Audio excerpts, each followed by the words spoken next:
हरे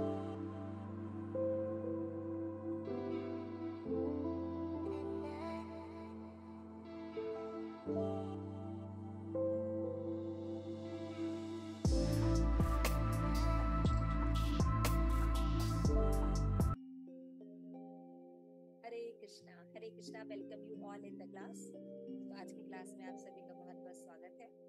तो हम श्री प्रभुपाद की बहुत ही सुंदर बुक पढ़ रहे हैं, ईशो उपनिषद, है ना। उसका इंट्रोडक्शन हमने कंप्लीट किया। होप आप लोगों को अच्छा लगा। Okay, very nice. अभी इसके कोई प्रश्न होंगे तो लास्ट में क्लास में ले लीजिए, ठीक है।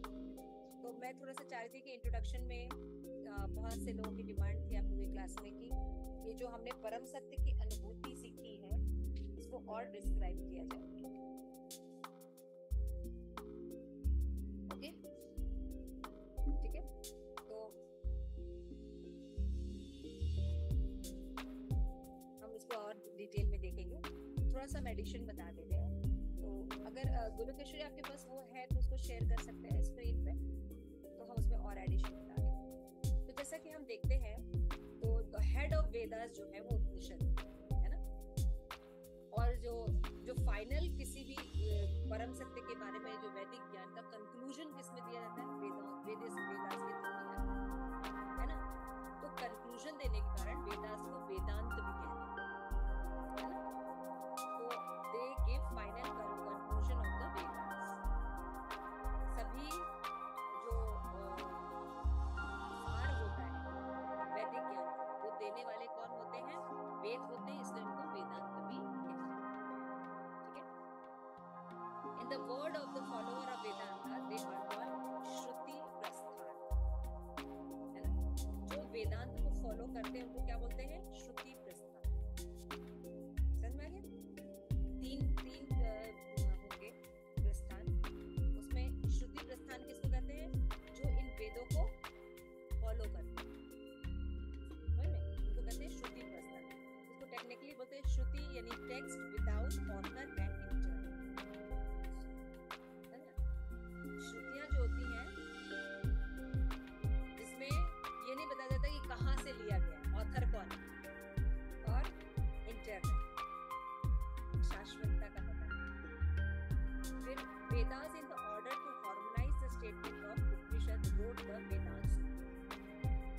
तो वेदांत सूत्र जो था उसको लिखने के पीछे क्या मकसद था व्यासदेव जी का, कि harmonize the statement of the Upanishad. जो उपनिषद के जो बातें थी उनको तालमेल बैठाने के लिए, क्योंकि वो सूत्र में है ना, श्रुति में जो भी चीजें बताई जाती क्या बताई सूत्र में या श्लोका में होती थी, तो उसको हार्मोनाइज करने के लिए उपनिषद रोट द वेदांत सूत्र। व्यासदेव ने वेदांत सूत्र लिखा था, समझ में। वेदांत सूत्र में कहता है सभी वेदों का सार। आप इतनी बुक्स नहीं पढ़ सकते, एक बुक पढ़े वेदांत सूत्र वेदांत तो क्या होगा, आपने पूरी बुक पढ़ी। जैसे बोलते ना उपनिषदों का सार है गीता, भाई सभी उपनिषद 108 उपनिषद है, उतना न पढ़ सके तो एक भगवत गीता पढ़ते हैं तो हमें सभी उपनिषदों का सार मिल जाता है। समझ में आ रहा है? हाँ या ना, क्लियर हो रही है? ओके, फिर बता रहे हैं तो उपनिषद रोट क्या है, दैट इज कॉल्ड न्याय प्रस्थान। पहला था श्रुति प्रस्थान, अभी दूसरा है न्याय प्रस्थान, यानी work involving logical to find the meaning of Upanishad. न्याय प्रस्थान की स्थापना क्यों की गई, कि जो उपनिषद की बातों को समझ सके, ठीक है ना। श्रुति प्रस्थान का मतलब क्या होता है, श्रुति जो होती है without author and internal shruti text. और न्याय प्रस्थान में क्या होता है कि working in involving logic to find the meaning of Upanishad. उपनिषद की मीनिंग्स को समझने के लिए जो लॉजिक डाला गया है उसको न्याय प्रस्थान कहते हैं।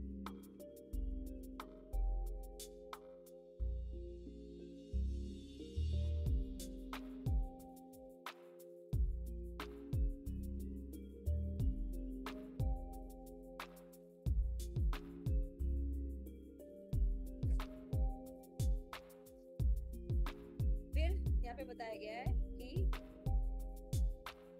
The Mahabharata and Purana, which is he also wrote, are called Smriti Prasthan. स्मृति है, बताया था मैंने, स्मृति में भी आया ना, महाभारत पुराण में आया था ना, देखिए 18 पुराण होते हैं, 18 प्रमुख होते हैं और 18 गौण होते हैं पुराण, है ना। और इतिहास था, तो पुराण और इतिहास श्रुति प्रस्थान में, ठीक है। Smriti text authorize but following the Vedas. तो स्मृति जो होता है, मैंने बताया था, वो श्रुति के बेस्ड पर ही होता है, समझ में आया। उनको कहानियों के रूप में, उनको और चीजों के रूप में बताते हैं ताकि आम जनता भी, आम बुद्धि वाले लोग भी समझ सकें। तो उपनिषद को या आपने देखा न्याय प्रस्थान और स्मृति प्रस्थान में भी विभाजित किया था। और उपनिषद को क्या कहा जाता है? Crown of jewel, crown of the Vedas, है ना। शिरोमणि भी कहा जाता है, मुकुट भी कहा जाता है ना। वेदास को क्या, उपनिषद को क्या कहता है? वेदों का मुकुट, है ना। Why is Veda? What is Vedas? कभी प्रश्न उठता है कि वेदास क्या है? तो वेदा क्रम फ्रॉम द वर्बल रूट विच, मीनिंग टू नो और टू बी अवेयर। विद धातु से बना है वेदा।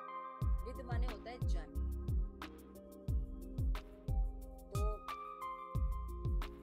they are the sound incarnation of God, है ना। ये जो उपनिषद होते हैं, ये क्या होते हैं? ये भगवान के ही शब्द हैं, ब्रह्म वाक्य। The Vedas are usually in the verse with meters and each verse is called mantra. आपने देखा होगा, यहाँ पे देखिए वेदास 4 वेद हैं, संहिता, ब्राह्मण, अरण्य और उपनिषद। इन भागों में उनको विभाजित किया जाता है। जैसे वेद में संहिता होती है, तो संहिता में क्या होते हैं? मंत्र, है ना। और जैसे ब्राह्मण होता है, ब्राह्मण में क्या होते हैं कि मंत्रों के धार्मिक व्याख्या करने में सक्षम होते हैं। अरण्य क्या होते हैं? अरण्य में क्या होता है कि जो वेदों के जो गोपनीय अर्थ होते हैं, उनको वो एक्सप्लेन कर सकते हैं। फिर इसी में उपनिषद आते हैं, जो ज्ञान कांडी लोग जो है ब्रह्म का वर्णन करते हैं। उपनिषद में कभी भी भगवान को नाम लेके डायरेक्ट नहीं बोला जाता है, समझ ना, मैंने बताया था ना। जो ये ज्ञान कांड के लोग ब्रह्म का वर्णन करते हैं, तो ये उपनिषद आता है, तो ये श्रुति में ही आता है। उसके बाद वेद के अलावा उपवेद भी होते हैं, है ना। तो इसमें देखिए बता रहा है, the Vedas are usually in the verse with a meter and each verse is called mantra. A collection of mantra is called sukta. A collection of sukta is called संहिता। मैं देखिए फर्स्ट है ना संहिता।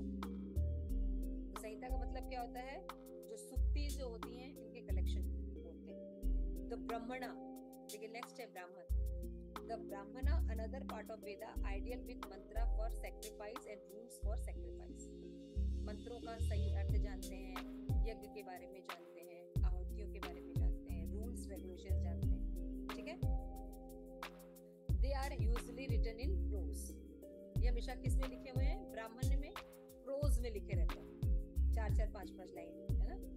भगवत गीता की तरह नहीं था, प्रोज होता है। फिर अरण्यास, उसके नीचे देखिए अरण्यास है, मैंने बताया ना। अरण्यास are another part of Vedas, similar to Brahmanas. Upanishads are the 4th part of the Veda. तो अरण्या में they can explain the गोपनीय व्याख्या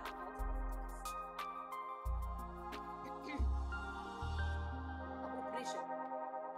The meaning of word Upanishad is also that those scriptures which help the practitioner to achieve liberation and bring the person close to Lord are called Upanishad. Again I am repeat. Those scriptures which help the practitioner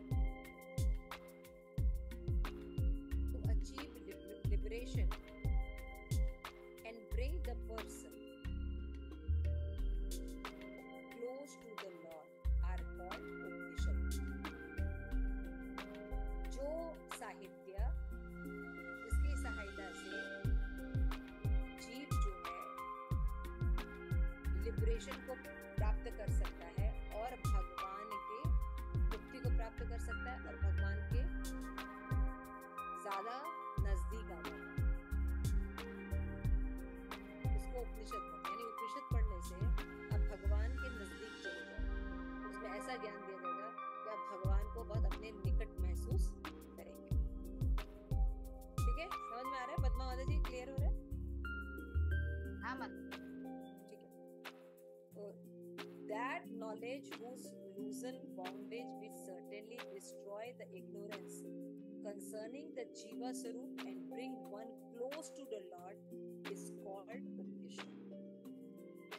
जिस ज्ञान के कारण जीव अपना स्वरूप को प्राप्त करता है, व्यक्तिगत स्वरूप को समझ सकता है और भगवान के निकट जाता है, उसको उपनिषद कहते हैं। जीव का स्वरूप प्रकट कर देता है, मुक्ति प्रदान करता है और भगवान परम सत्य के पास निकटता का अनुभव कराता है। इसीलिए उपनिषद को ब्रह्म विद्या या रहस्य विद्या यानी सीक्रेट नॉलेज भी कहा जाता है और ये गुरु के द्वारा डिसाइपल के हृदय में स्थापित किया जाता है।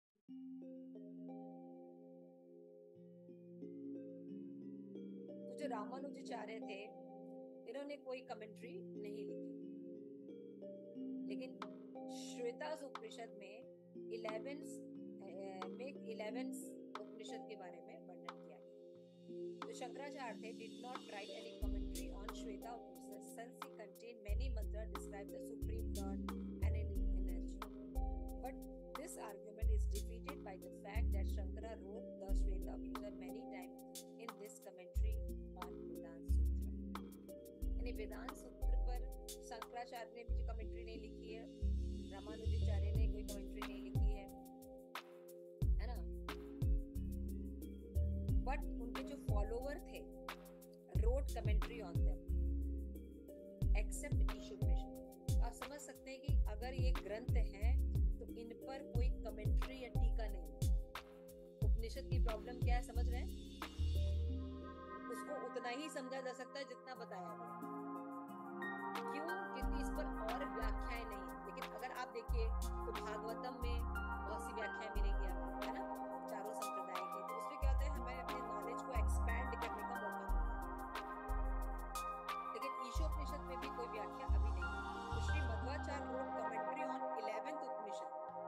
Baldev Vidya Bhushan partly wrote the commentary on the 10 Upanishad.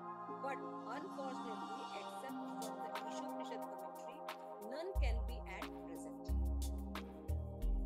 कुछ लोगों ने लिखा भी था, कहा जाता है कि बलदेव विद्याभूषण ने भी लिखा है 10 उपनिषदों पर, लेकिन आज एक भी कमेंट्री हमें विद्यमान हमारे पास available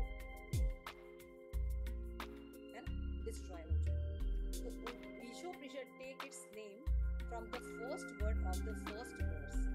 It is the last chapter of Shukla Yajurved containing. मैंने बताया था ये यजुर्वेद का अंश है, ईशोपनिषद बताया था ना मैंने। तो ये ईशोपनिषद का लास्ट चैप्टर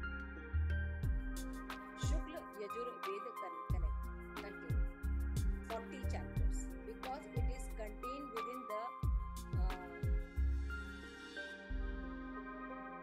व्यासेन संहिता। selection is called व्यासेन संहितोपनिषद। इसको दूसरा नाम क्या है? व्यासेन संहितोपनिषद भी कहा जाता है। इसमें 18 मंत्र हैं, आप देखते हैं ईशोपनिषद में 18 मंत्र हैं और ये परमात्मा, जीव और जीव के लक्ष्य के बारे में बताते हैं। तो what is the sum and substance of the Shruti including the Upanishad, Smriti, Nyaya, Prasthan? Vyas, after writing all the scripture from the benefit of the Jiva, wrote the Bhagavatam to explain the meaning of Vedanta Sutra, Mahabharata, Gayatri Mantra and Vedas. It is worshipped as the crown jewel of all scripture. Bhagavatam contains the essence of Shruti, Smriti and Nyaya, Prasthan. हमने आपको बताया था ना कि सारे जब ग्रंथ लिखे तो व्यास जी जो थे निराश थे, उनको अंदर कोई सुख की अनुभूति नहीं हो रही थी, वो बहुत अपूर्णता का अनुभव कर रहे थे, है ना। तब उन्होंने क्या लिखा? श्रीमद् भागवतम अपने गुरु के कहने पर लिखा। और भागवतम क्या है? वो स्मृति भी है, श्रुति भी है और न्याय प्रस्थ भी। ठीक है।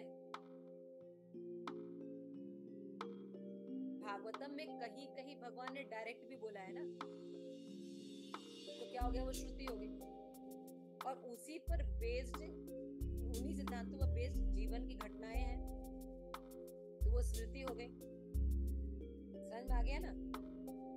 तो इसीलिए इसको भागवतम जो है, इस अगर कोई व्यक्ति भागवतम और भगवत गीता पढ़ लेता है तो उसको सभी शास्त्रों का, उपनिषदों का सार प्राप्त हो जाए। इसीलिए श्री प्रभुपाद ने इतना इम्पोर्टेंट दिया भगवत गीता और भागवतम पढ़ने की। अब समझ में आ रहा है आप लोगों को? खाली कह देना सार है, इसे मत समझिए, कैसे है ये पूरा डिटेल, ऐसे, इसलिए समझना चाहिए। तो कितना इम्पोर्टेंट है भगवत गीता और श्रीमद् भागवतम पढ़ना। हम लोग बहुत कृतज्ञ हैं श्री प्रभुपाद के, जिन्होंने इस्कॉन की स्थापना की और as it is knowledge available, जिससे आज न जाने करोड़ों लोगों का जीवन जो है वो एस्टैब्लिश हो। अभी आजकल के ट्रेंड में आप देख रहे हैं कि हम लोग जिन जिन लोगों को अपना आदर्श मानते थे, उनके बारे में कितने हैवी स्टेटमेंट्स आ रहे हैं। नहीं, चाहे कोई भी हो, जैसे इतने बड़े बड़े लीडर्स हैं, चाहे महात्मा गांधी हो, चाहे जवाहरलाल नेहरू हो, चाहे विवेकानंद हो, ये सब देश के आदर्श हैं। लेकिन उनकी जो चीजें सामने आ रही हैं, तो आप सोचिए कितना विश्वास टूट जाएगा। जीव किस पर विश्वास करें, किस अथॉरिटी पर हम विश्वास करें? वो आपको ये समझना पड़ेगा कि मुझे ऐसा लगता है कि इस मॉडर्न डिके में श्रील प्रभुपाद जो है वो अकेले एक ऐसे व्यक्ति हैं जो कि विदेश गए हैं और अपने सनातन धर्म को ट्रूली रिप्रेजेंट भी किए हैं विद देयर एक्शन।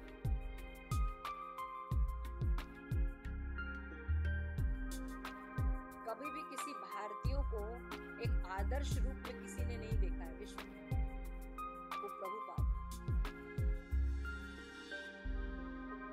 और प्रभुपाद ने ये नहीं कि केवल ये बताया, बल्कि हमें एक आदर्श परंपरा भी दी। आप भक्ति सिद्धांत सरस्वती ठाकुर के बारे में पढ़ लीजिए, आप भक्ति विनोद ठाकुर के बारे में पढ़ लीजिए, जगन्नाथ दास बाबा जी की हिस्ट्री उठा के देख लीजिए, तो ये लोग कितने आदर्श रहे, है ना? षड गोस्वामी को देख लीजिए, तो जीवन जीने के लिए हमें अच्छा। Thus the meaning of Krishna should not contradict the conclusion of Bhagavatam. इसीलिए भागवतम में जो भी सिद्धांत दिए गए हैं वो विरोधाभास नहीं है उपनिषद के सिद्धांतों से। क्लियर हो गया? इसीलिए बताया जाता है कि भागवतम का जो पहला श्लोक है वो कैसे शुरू होता है, जन्माधस्य यतो। उपनिषद में ऐसे ही लिखते हैं, तो इसलिए वैसा शुरू। तो ये मेरा थोड़ा सा आप लोगों को एक्सप्लेनेशन और ऐड करना था, जो कि हमारे और आचार्य मध्वाचार्य ने और बलदेव विद्याभूषण ने इस पर दिया है। तो आज हम ईशो स्तुति का फर्स्ट मंत्र शुरू करते हैं, है ना? ईशो इस मतलब क्लास सॉरी ईशोपनिषद जो है फर्स्ट मंत्र जब शुरू हो रहा था, पहले मंगलाचरण करते हैं, ईशो स्तुति करते हैं। तो यहाँ का मंगलाचरण या ईशो स्तुति क्या है, ये वाला श्लोक है, और ये बहुत ऑस्पिशियस श्लोक है। पहले हैं आप लोग के होमवर्क में है, इसको लर्न करिए विद मीनिंग, है ना? और ये जब ईश स्तुति खत्म हो जाएगी तो इंट्रोडक्शन और ईश स्तुति का आपका एग्जाम होगा। क्लियर? तो नोट्स शुड बी देयर, और पास होना जरूरी है। अगर आप लोग ठीक से पास होंगे तो हम आगे कंटिन्यू करेंगे, नहीं तो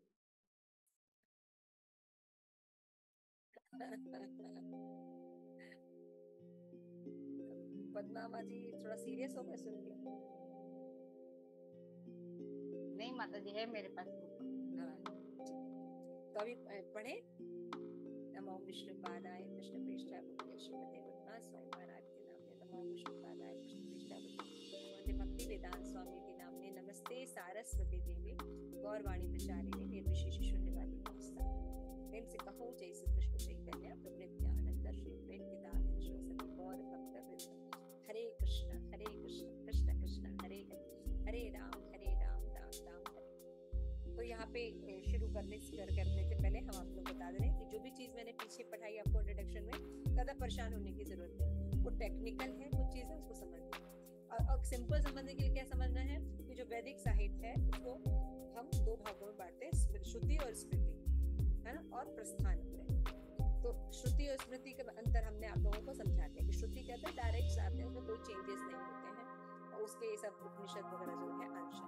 उसी तरह स्मृति होती है, स्मृति भी उपनिषद को के सिद्धांतों पर ही बेस होती है, लेकिन इसको सिंप्लीफाई करके बताया जाता है, साधु अपने रियलाइजेशन उसमें ऐड करते हैं।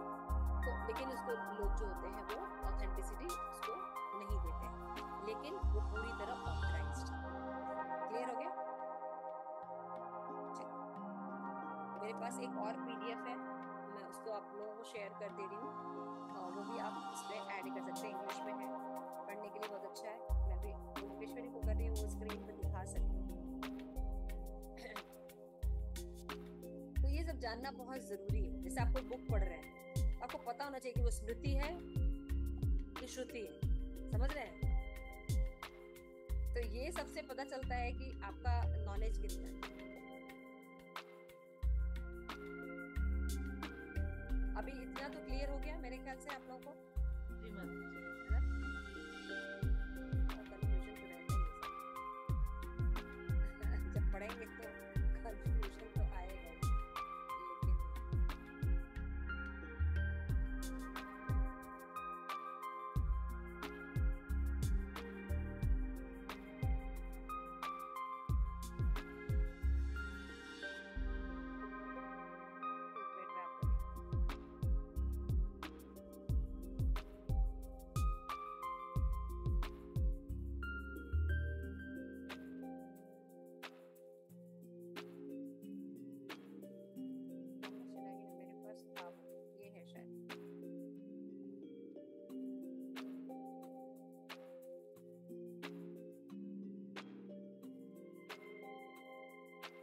इसको ओपन करके देखिए गोलोकेश्वरी, ये वही है।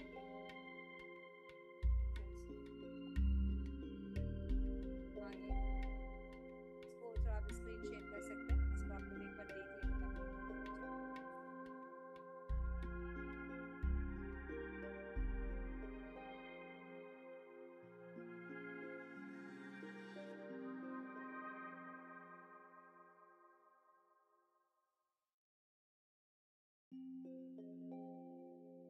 देख रहे हैं आप, वैदिक लिटरेचर जो है श्रुति और स्मृति में बांटा गया है। आप देखिए, श्रुति में क्या है, वेदास है, उपनिषद है और वेदांग है, ऐसा था, मैंने देखा था। फिर वेदास के भी कई पार्ट होते हैं, वो कुछ संहितास होते हैं, कुछ ब्राह्मणास होते हैं, कुछ अरण्यास होते हैं, और कुछ उपनिषद। ठीक है ना? उसके बाद वेद होते हैं, और उसके बाद वेदांग भी होते हैं। मैंने बताया वेदांग कौन होते हैं, जो श्रुति इस प्रस्थान को फॉलो करते हैं, मतलब फॉलोवर्स होते हैं वेदों के, है ना, वेदों को पढ़ते हैं, उनको वेदांग कहते हैं। ये भी कई होते हैं, जिसमें कल्प होते हैं, शिक्षा होती है, व्याकरण होता है, निरुद्ध होता है, छंद होता है ना, ज्योतिष होते हैं। इसीलिए इसको कैसे पढ़ते हैं, एक पढ़ने का तरीका होता है, एक मीटर होता है, समझ रहे हैं ना? उपनिषद वेदांग को पढ़ने के एक मीटर होता है, छंद होता है, अलग अलग छंद होते हैं ना, अनुष्टुप छंद होता है, वसंतिलिका होते हैं, ऐसे बहुत से छंद होते हैं। वो सब ग्रामेटिकली है, वो काफी हाई फाई है, उतना जाने के। स्मृति में मैंने देखा था रिचुअल सूत्रास होते हैं, उसके भी कई भाग होते हैं, तंत्रास होते हैं, पंचरात्रीज होते हैं, पुराणास होते हैं, इतिहास होते हैं, और षड दर्शन जो हमने देखा था। वेदांत जो है व्यास देव ने दिया था, जिसको मेटाफिजिक्स कहते हैं, है ना। इसमें जो है उपनिषद के बारे में बताया गया। फिर मीमांसा थ्योरी है, जिसको जैमिनी ने दिया, है ना। मीमांसा थ्योरी में ये क्या है, देखिए नीचे लिखा हुआ है, मुझे दिख नहीं रहा, थोड़ा पढ़ेगा कोई? जैमिनी, हाँ, इंटरप्रेटिंग स्क्रिप्चर टेक्स्ट, है ना। स्क्रिप्चर और न्याय आता है, सब सुन लेंगे एक बार तो कम से कम पता होगा ना। न्याय होता है, जिसको गौतम ऋषि ने प्रेजेंट किया। ये अलग अलग 6 प्रकार के philosophy, Darshan, knowledge in philosophy of knowledge including logic है। इसके ऊपर क्या लिखा है बेटा, कौन सी लॉजी है? एपिस्टेमोलॉजी, है ना। फिर ये क्या,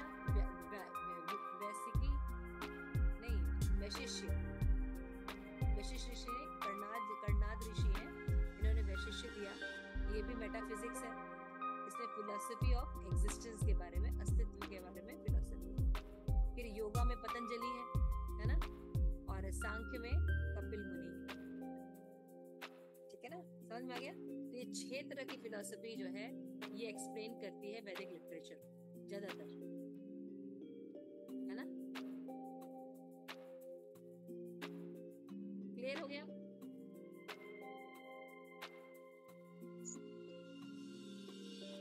हरि बोल। तो जैसे आप लोगों का टेस्ट ले लेते हैं। अब भगवत गीता श्रुति है कि स्मृति है? मुझे स्मृति। स्मृति, हाँ। स्मृति है, लेकिन मैंने बताया वो वेदों का सार है, इसलिए दोनों है। ओके, और कोई बुक आप देखिए जिसको आप जानते हैं? महाभारत, वो भी स्मृति है। स्मृति, ठीक है। श्वेत उपनिषद, वो श्रुति है।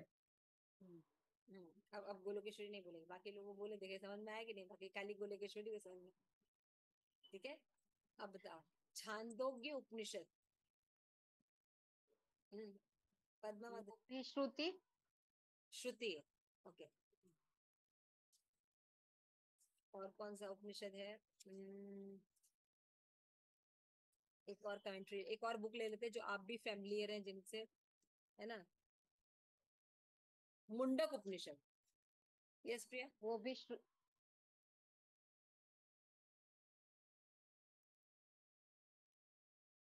मुंडक उपनिषद क्या है?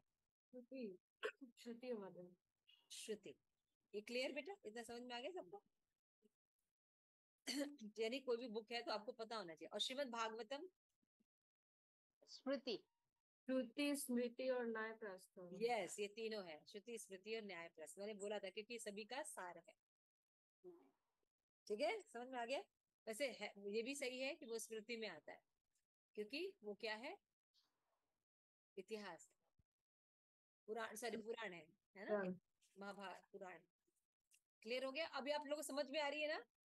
अब आपको ऊपर का जो नॉलेज मिला, तो अब नीचे की बातें समझ में आ रही है।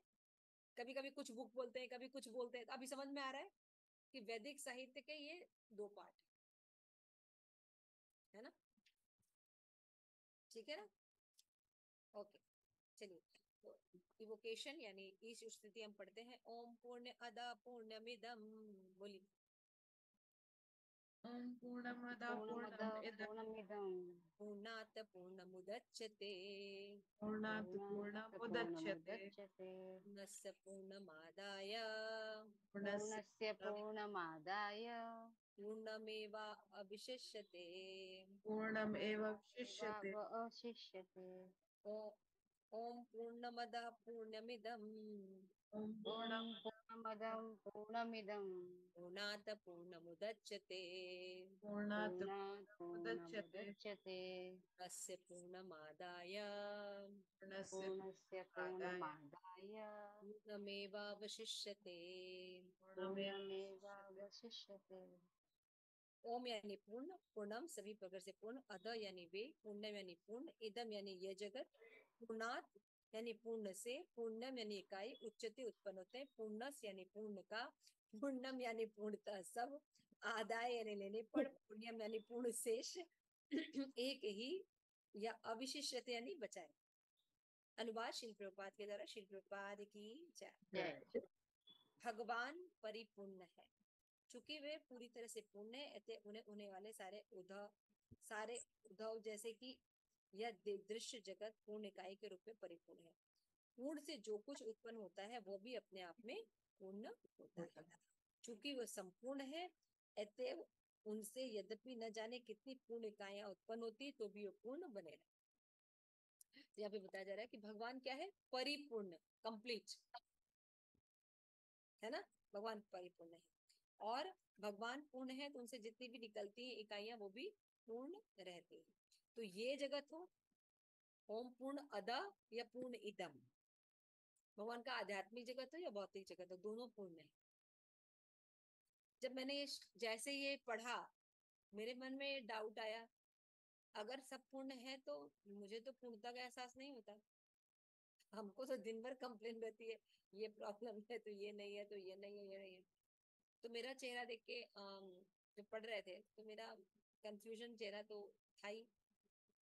तो प्रशांता माता जी पूछती है, सीता ठकुरानी का फेस तो उतर गया, क्या बात हो गई पढ़ते ही अनुवाद?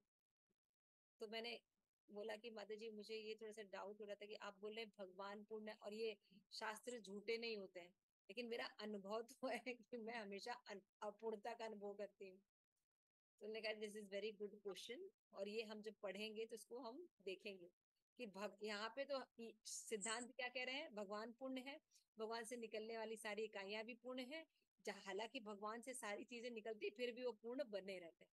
यानी 1 minus 1 is equal to 1, 1 plus 1 is equal to 1।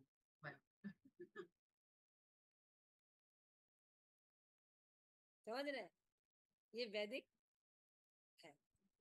तो अभी इसको हम थोड़ा समझने की कोशिश करेंगे और दिमाग अपना चकराएंगे नहीं। तात्पर्य पढ़ेगा कौन? यस प्रिया, आज आप पढ़िए। इंग्लिश में माता जी। अच्छा, आपके इंग्लिश बेटा किसके पास है? गोलोकेश्वरी आपके पास हिंदी? तात्पर्य श्रील प्रभुपाद द्वारा, श्रील प्रभुपाद की जय। परम पूर्ण या सर्वोपरि परम सत्य पूर्ण पुरुषोत्तम भगवान है। निर्विशेष ब्रह्म या परमात्मा की अनुभूति परम पूर्ण की अधूरी अनुभूति है। पूर्ण पुरुषोत्तम भगवान तो सच्चिदानंद विग्रह है और निर्विशेष ब्रह्म की अनुभूति उनके सत पहलू या उनके शाश्वत होने की अनुभूति है, तथा परमात्मा की अनुभूति उनके सत तथा चित्त पहलुओं की अनुभूति है, जो उनकी शाश्वतता तथा ज्ञान को सूचित करते हैं। किंतु भगवान की अनुभूति सारे दिव्य स्वरूपों, सत्य, चित्त तथा आनंद की अनुभूति है। जब किसी को परम पुरुष की अनुभूति हो जाती है तो वह परम सत्य के इन पहलुओं का भी पूर्ण रूप में अनुभव करता है। विग्रह का अर्थ है रूप, अतः परम सत्य रूप विहीन निराकार नहीं है। यदि वे रूप विहीन होते या यदि वे अपनी सृष्टि की अपेक्षा किसी भी तरह कम होते तो वे पूर्ण नहीं हो सकते थे। परम पूर्ण में हमारे अनुभव के भीतर तथा बाहर की प्रत्येक वस्तु होनी चाहिए, अन्यथा वे पूर्ण नहीं हो सकते। परम पूर्ण भगवान में अनंत शक्तियां होती हैं और वे सबकी सब उन्हीं के समान पूर्ण होती हैं। इस तरह यह दृश्य भौतिक जगत भी अपने में पूर्ण है। ये 24 तत्व जिनका यह भौतिक ब्रह्मांड अस्थायी प्रकाट्य है, इस तरह व्यवस्थित किए गए हैं कि इस ब्रह्मांड के पालन तथा भरण के लिए आवश्यक प्रत्येक वस्तु उत्पन्न कर सके। ब्रह्मांड का पालन करने के लिए इसकी किसी अन्य इकाई को बाह्य प्रयास करने की आवश्यकता नहीं है। ब्रह्मांड अपने निजी काल माप के अनुसार कार्य करता है, जो परम पूर्ण की शक्ति द्वारा निश्चित किया गया है, और जब वह काल विधि पूरी हो जाती है तो वह अस्थायी अभिव्यक्ति परम पूर्ण की संपूर्ण व्यवस्था से विनष्ट हो जाती है। छोटी पूर्ण इकाइयों जीवों को सारी सुविधाएं प्रदान की जाती हैं, जिससे वे उन परम पूर्ण की अनुभूति कर सके। परम पूर्ण के अधूरे ज्ञान के कारण ही विभिन्न प्रकार की अपूर्णताओं का अनुभव होता है। मनुष्य जीव की चेतना का पूर्ण प्रकाट्य है, और यह चेतना जन्म और मृत्यु के चक्र में 84 लाख योनियों से विकसित होने के बाद मिलती है। यदि जीव अपनी पूर्ण चेतना युक्त इस मानव जीवन में परम पूर्ण से संबंधित अपनी पूर्णता की अनुभूति नहीं करता तो वह अपनी पूर्णता की अनुभूति करने का अवसर खो देता है और भौतिक प्रकृति के नियम द्वारा पुनः विकास चक्र में डाल दिया जाता है। Thank you so much. हम यहाँ तक आज ईशोपनिषद पढ़ेंगे, उसको हम एक्सप्लेन करेंगे, ठीक है? थोड़ी देर में भगवद गीता क्लास शुरू होने वाली है, तो 5 मिनट वेट कर सकते हैं। तो ईशोपनिषद में जो फर्स्ट इवोकेशन मंत्र है वो है ओम पूर्णमदः पूर्णमिदं पूर्णात् पूर्णमुदच्यते पूर्णस्य पूर्णमादाय पूर्णमेवावशिष्यते। भगवान पूर्ण है, तो उसी तरह उनसे निकलने वाली चीजें भी पूर्ण। इसीलिए तात्पर्य श्री प्रभुपाद क्या कह रहे हैं कि परम भगवान जो है वो क्या है, सर्वोपरि सत्य है और निर्विशेष ब्रह्म और परमात्मा की अधूरी अनुभूति वाले नहीं। समझ में आया? तो भगवान का रियलाइजेशन का पूर्ण अनुभव क्या है? सच्चित्तानंद विग्रह। तो सच्चित्तानंद शब्द में तीन चीजें, सत, चित और आनंद। अगर हम भगवान की आंशिक अनुभूति करते हैं तो वो है सत और चित वाले एस्पेक्ट में, और वो आधार या थोड़े बाद में हम जान सकते हैं। इन आनंद को भी जब हम जान जाते हैं तो परम सत्य की पूरी व्याख्या आनंद विग्रह और सत्य आस्था में केवल भगवान होते हैं, धर्म शास्त्र है, यह प्रकाश के बहुत अधूरा है भगवान का ही नॉलेज, लेकिन अधूरा। दूसरा है परमात्मा का अनुभव। परमात्मा की अनुभूति में क्या होता है? हमें सत्य के साथ साथ चित्त एस्पेक्ट भी है कि भगवान हमारे हृदय में चतुर्भुज रूप में है। थोड़ा सा स्वरूप के बारे में बताना है ना। चार हाथ है भगवान के, शंख चक्र गदा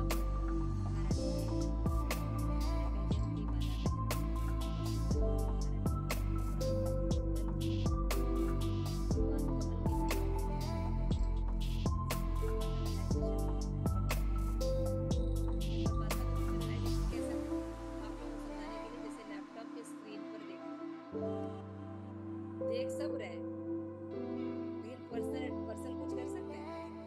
अभी मैं प्रसाद खाऊं, गुलाब जामुन, आपको खा सकते हैं? देख सकते हैं, है ना? तो पूर्ण अनुभव तो नहीं हुआ। पूर्ण अनुभव के लिए हम जो यहाँ पे बैठे हैं, मेरे साथ है ना? तो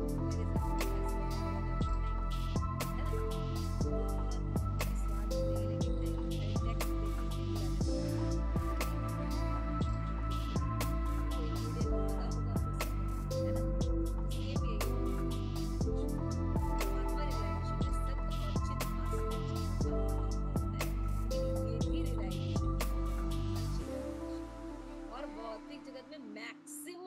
मैक्सिमम लोग परमात्मा रियलाइजेशन में जाते हैं, मैक्सिमम। नहीं तो ब्रह्म रियलाइजेशन तक ही रहते हैं, और मैक्सिमम जाते हैं तो भगवान की जो है वो परमात्मा रियलाइजेशन की तरफ, है ना।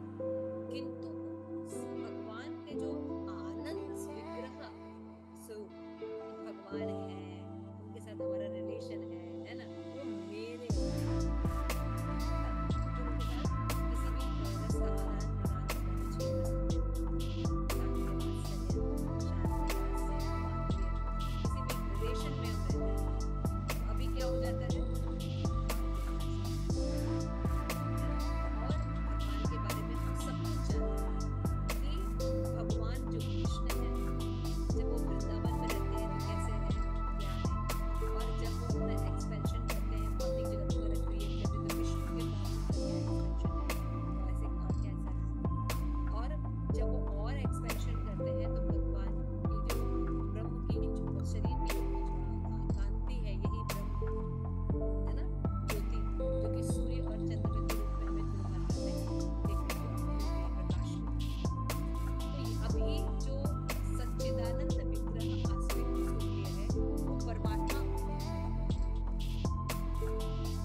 यहाँ पे ये बताने के बाद भगवान बता रहे हैं कि जैसे भगवान पूर्ण है, उनसे जितनी चीजें निकलती है, शक्तियां, वो भी पूर्ण है। जैसे ये भौतिक शक्ति वो भी पूर्ण है, और भी शक्तियां हैं भगवान की, वो भी पूर्ण है। तो भौतिक शक्ति 24 तत्वों से मिलकर बनी हुई है, भगवद गीता में आप जानते हैं।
जगत भी सत्य किंतु अस्थायी। ये बहस करते हैं।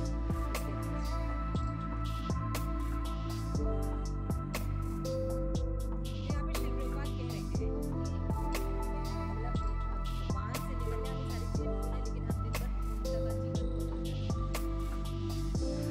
इसलिए होता है क्योंकि वो विभिन्न अपूर्णता का अनुभव करता है, क्योंकि जीव जो है वो चेतना स्वरूप भगवान के साथ कनेक्टेड, इसलिए वो अधूरेपन का हमेशा अनुभव करता है। जब जीव को ये पता चल जाता है कि वो भगवान का अंश है और वो भगवान की सेवा करता है, तो उसको अपूर्णता का एहसास नहीं होता। तो श्रील प्रभुपाद यहाँ पे मतलब आपसे मान लीजिए कह रहे कि ब्रह्मांड का पालन करने के लिए किसी अन्य इकाई को बाह्य प्रयास की आवश्यकता नहीं होती। This is very important. ठीक है, आप कहते हैं कि भारत में सॉरी इस जो भूगोल है हमारा भूमंडल, इसे बहुत प्रॉब्लम है, पानी नहीं है, ये नहीं है, वो नहीं है। ठीक है, बहुत से प्रॉब्लम है। तो क्या कोई भी प्रॉब्लम पानी के लिए या खाना के लिए या वायु के लिए किसी और प्लेनेट से सुविधा आ रही है? हाँ, अन्य ब्रह्मांड से आप सुविधा ले रहे हैं, मंगल ग्रह से पानी ले रहे हैं, आ रहा है शायद। वहाँ पानी है ही नहीं, वो क्या, वो हम ही से ले लेंगे, हमारा भी पानी खत्म कर देंगे। अभी समझ में आ रहा है कि अगर परिपूर्ण नहीं है तो क्या ब्रह्मांड की कोई दूसरी इकाई से हम उसका सपोर्ट ले रहे हैं?